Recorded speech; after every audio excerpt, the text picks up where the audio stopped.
रीना शाम को अपने पति के लिए जूस बना रही थी। तभी उसकी छोटी बहन पूनम का फ़ोन आया।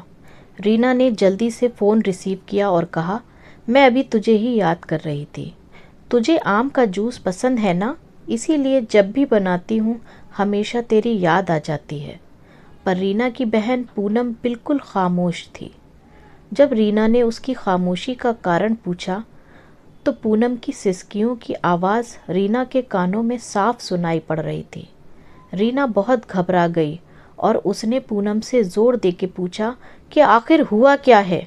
तब पूनम ने डरते डरते बताना शुरू किया कि अभी मेरे मोबाइल पर किसी अनजान व्यक्ति का फ़ोन आया था और वह मुझे कह रहा था कि वह मुझे जानता है और उसके पास मेरी कुछ फ़ोटोज़ हैं, और अगर मैंने उसकी बातें और शर्त नहीं मानी तो वह उन फ़ोटोज़ को इंटरनेट पे डाल देगा।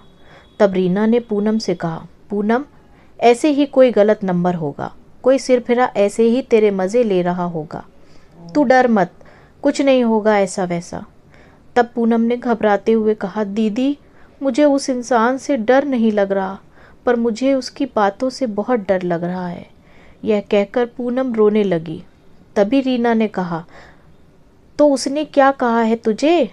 तब पूनम बोली, उसने अगर वह मेरी फ़ोटो इंटरनेट पे नहीं डाले तो मुझे उसकी सारी मांगें पूरी करनी होंगी। उसने कहा है कि आज रात पे मेरे घर पे आएगा। और इतना कहते ही पूनम ज़ोर ज़ोर से रोने लगी और रोते रोते बोली, दीदी, मुझे उसकी बातें सुन के घिन आ रही है। ऐसा लग रहा है जैसे उसने मेरे साथ कुछ गलत कर दिया हो। अगर अभी वो मेरे सामने आ जाए तो मैं उसे इसी वक्त जान से मार दूंगी। इतना कहकर पूनम चीखने लगी। तभी रीना ने पूनम से कहा, अरे पूनम, तू संभाल अपने आप को और मुझे उस घुनौने इंसान का नंबर भेज, मैं उसे अभी मज़ा चखाती हूँ। यह कह के रीना ने फ़ोन काट दिया। पूनम ने उस बदमाश के नंबर और उनके बीच हुई बात की रिकॉर्डिंग रीना को भेजी। जब रीना ने वह रिकॉर्डिंग अपने पति को सुनाई तो दोनों के होश उड़ गए। रीना और पूनम दो बहनें हैं। उनकी मम्मी का अभी 3 साल पहले ही देहांत हो चुका है और रीना की शादी अभी 1 साल पहले ही हुई थी। घर में बस अब उसके पापा और पूनम ही हैं। अब मोबाइल पर ऐसी धमकी भरी अश्लील बातें कोई भी बेटी अपने पिता को आसानी से नहीं बता सकती। इसलिए पूनम ने सारी बातें अपनी दीदी रीना को बताई।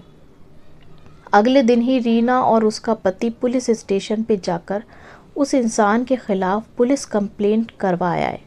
बाद में जब पुलिस ने छानबीन की तो पता लगा वह लड़का पूनम के मोहल्ले का ही निकला, जो मानसिक गंदगी से पीड़ित था। उसकी सोच और उसके विचार हर लड़की के प्रति घिनौनी नज़र रखते थे। उसे पता था कि पूनम की मम्मी का देहांत हो चुका है और वह दिन भर घर में अकेली रहती है और वे इसका फ़ायदा उठा सकता है। और वह लड़का अपनी बुरी नज़रों और घटिया बातों से पूनम की आत्मा के साथ खिलवाड़ कर रहा था।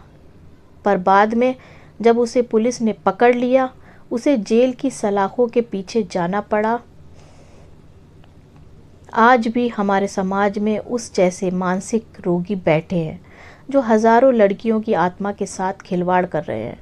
इनमें से कुछ लड़कियां तो मजबूत होती हैं जो ऐसे रोगियों को अच्छा सबक सिखाती हैं, और कुछ लड़कियां उनसे डर जाती हैं और उनकी मांगों को पूरा करते करते उनकी घिनौनी नज़रों का शिकार बनती हैं।